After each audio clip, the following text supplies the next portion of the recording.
அஸ்ஸலாமு அலைக்கும். Welcome to சாசாஸ் கிச்சன். இன்றைக்கி நம்ம ரொம்ப ஈஸியாக அதே சமயத்தில் ரொம்ப டேஸ்ட்டாக உடம்புக்கு நல்லது செய்யக்கூடிய பொருளை வச்சு ஒரு பாயசம் பண்ண போகிறோம். ரொம்ப டேஸ்ட்டாக இருக்கும். எப்போ பார்த்தாலும் நம்ம வந்து ரவை பாயசம், சேமியா பாயசம், ஜவ்வரிசி பாயசம் இந்த மாதிரி தான் பண்ணியிருப்போம். நம்ம இன்றைக்கி செய்ய போகிறது தாமரை விதை வச்சு ஒரு பாயசம் செய்ய போகிறோம். ரொம்ப டேஸ்ட்டாக இருக்குங்க. இது ரொம்ப உடம்புக்கு நல்லதுங்க. இந்த தாமரை விதை இப்படி தான் இருக்கும். ஒரு பாப்கார்ன் மாதிரி தாங்க இருக்கும். இது எங்கே வாங்கணும் அப்படின்னா ட்ரை ஃப்ரூட்ஸ்லாம் கிடைக்கும் இல்லையா, அந்த கடைகளில் இது கிடைக்கும். ரொம்ப காசும் ரொம்ப கம்மி தாங்க. இது இப்படி தான் இருக்கும். இங்கே பாருங்கள், பாப்கார்ன் மாதிரி தான் இருக்குது. ஆனால் இது ரொம்ப நல்லதுங்க.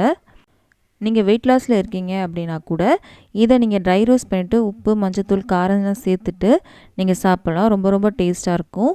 நம்ம உடம்புல இருக்க ரத்தத்தில் சுகரை வந்து கண்ட்ரோல் பண்ணும். வெயிட் லாஸ்க்கும் இது ரொம்ப ஹெல்ப் பண்ணுங்க.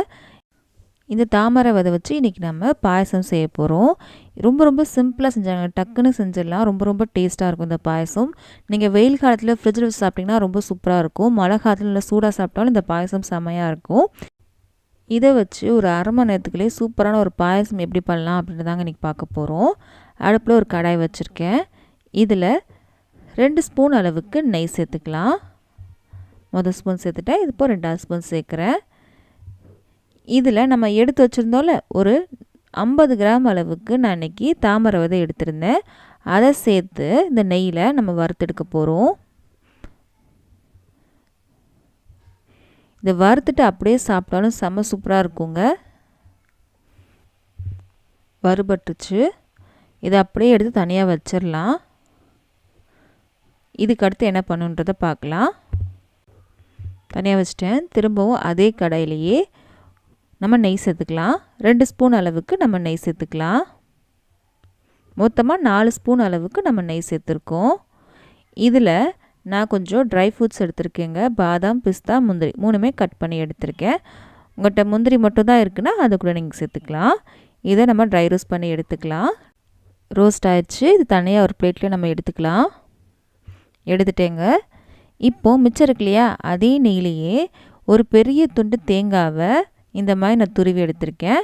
அதை நம்ம சேர்த்துடலாம். தேங்காய் ஜாஸ்தி சேர்க்க வேணாம், ஒரு பெரிய துண்டு தேங்காய் போதும். இந்த நெய்யிலே கொஞ்சம் வறுத்துக்கலாம் அந்த தேங்காவை. இந்த தேங்காய் சேர்க்குறது ஆப்ஷனல் தாங்க. உங்களுக்கு வேணும்னா அந்த தேங்காய் சேர்த்துக்கோங்க, இல்லைன்னா விட்டுருங்க. இந்த தேங்காய் சேர்த்தா ரொம்ப டேஸ்ட்டாக இருக்கும். கொஞ்சமாக ட்ரை ரோஸ்ட் ஆகிடுச்சு. இது தனியாக எடுத்து வச்சுக்கலாம். இப்போது அதே கடாய் தாங்க வச்சுருக்கேன். இதில் ஒரு 2 கப் அளவுக்கு பால் எடுத்திருக்கேன். மொத்தமாக இதுக்கு 3 கப் அளவுக்கு பால் தேவைப்படும். இப்போ நம்ம 2 கப் அளவுக்கு பால் சேர்த்துருக்கோம்.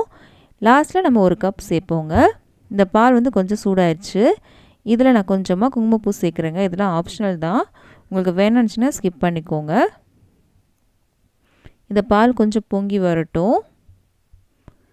பொங்கி வந்ததுக்கப்புறம் நம்ம அடுத்த பொருள்லாம் நம்ம சேர்க்கணும். ரொம்ப டேஸ்ட்டான ஒரு பாயசங்க. டிஃப்ரெண்ட்டாகவும் இருக்கும். இது வரைக்கும் நீங்கள் சாப்பிட்ருக்க மாட்டீங்க இந்த மாதிரி ஒரு பாயசத்தை. இந்த டைமில் மிக்ஸி ஜாரில் நம்ம வறுத்து வச்சுருந்தோம் இல்லை தாமரை விதை, அதை நம்ம சேர்த்துக்கலாம்.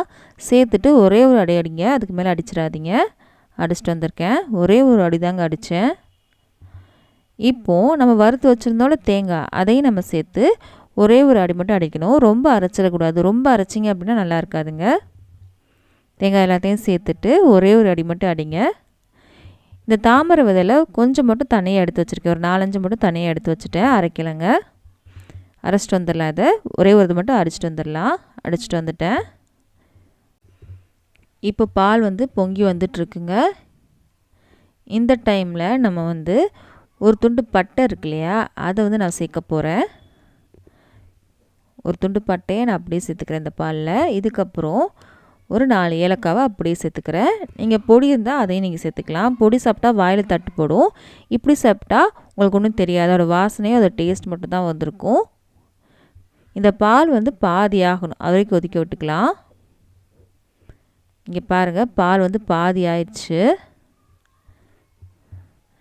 இப்போது நம்ம அரைச்சி வச்சுருந்தோம் தேங்காவையும் தாமரை விதையும், அதை நம்ம இதில் சேர்த்துடலாம். எல்லாத்தையும் சேர்த்துடலாம். சேர்த்தாச்சு. கலந்து விடலாம் அந்த பாலில்.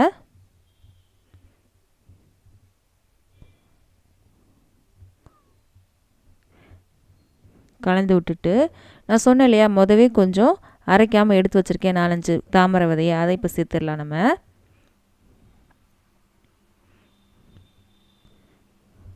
இது ஆப்ஷனல் தாங்க, இப்படி சேர்க்கணும்னு அவசியம் இல்லை. பார்க்கும்போது அழகாக இருக்கும் அப்படின்றதுக்காக தான் அப்படி எடுத்து வச்சுருக்கேன். வீடியோக்காக பார்க்கும்போது அழகாக இருக்கும் அப்படின்றதுக்காக எடுத்து வச்சுருக்கேன், அவ்வளோதான்.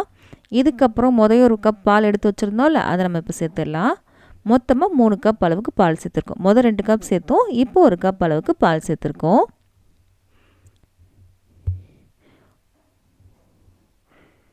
இதில் நம்ம சர்க்கரை சேர்க்க போகிறோங்க. ஒரு அரை கப் அளவுக்கு நான் சர்க்கரை சேர்த்துருக்கேன்.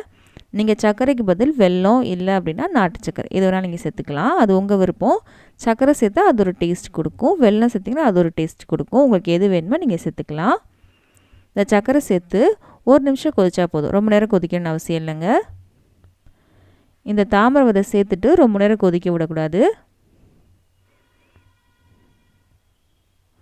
1 நிமிஷம் கொதிச்சாலே போதும். அதுக்கப்புறம் நம்ம அடுப்புலேருந்து இறக்கிடணும். இங்கே பாருங்கள், கொதிக்க ஆரம்பிச்சிருச்சு.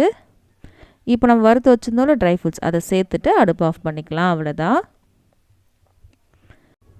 அவ்வளோதாங்க, சூப்பரான பாயசம் ரெடி ஆயிடுச்சு. இப்போவே பாருங்கள் எவ்வளோ திக்காக இருக்குது அப்படின்னு. ஆறுனதுக்கப்புறம் இன்னும் கொஞ்சம் திக்காயிரும். இன்னும் கொஞ்சம் பால் சேர்க்கனாலும் சேர்த்துக்கலாம். இது திக்காக சாப்பிட்டா தாங்க சூப்பராக இருக்கும். இதில் ஃப்ரிட்ஜில் வச்சு சாப்பிட்டிங்கன்னா செம்ம டேஸ்ட்டாக இருக்கும். நீங்கள் ட்ரை பண்ணி பாருங்கள். இப்போ நான் அடுப்பு ஆஃப் பண்ணிட்டேன், உங்களுக்கு காமிக்கிறேன். இங்கே பாருங்கள் எந்த அளவுக்கு இருக்குது அப்படின்னு. டிஃப்ரெண்ட்டான ஒரு பாயசங்க. இந்த மாதிரி சாப்பிட்ருக்க மாட்டீங்க. சாப்பிட்ருந்தீங்கன்னா எப்படி இருந்துச்சுன்றதை கமெண்ட் பாக்ஸில் சொல்லுங்கள். இந்த வீடியோ பிடிச்சிருக்கும் நம்புகிறேன். பிடிச்சிருந்துச்சு அப்படின்னா மறக்காமல் நம்ம சேனலை சப்ஸ்கிரைப் பண்ணிடுங்க. பக்கத்தில் இருக்க பெல் பட்டனையும் கிளிக் பண்ணிடுங்க. அப்போ தான் இனிமேல் போட போகிற எல்லா வீடியோ உங்கள் சேரும். இந்த மாதிரி ரெசிபீஸ்லாம் உங்கள் ஃப்ரெண்ட்ஸ்க்கும் ஃபேமிலிஸ்க்கும் பிடிக்கும் அப்படின்னா அவங்களுக்கு இந்த வீடியோ ஷேர் பண்ண மறக்காதீங்க. நம்ம அடுத்த வீடியோவில் சந்திக்கலாம்.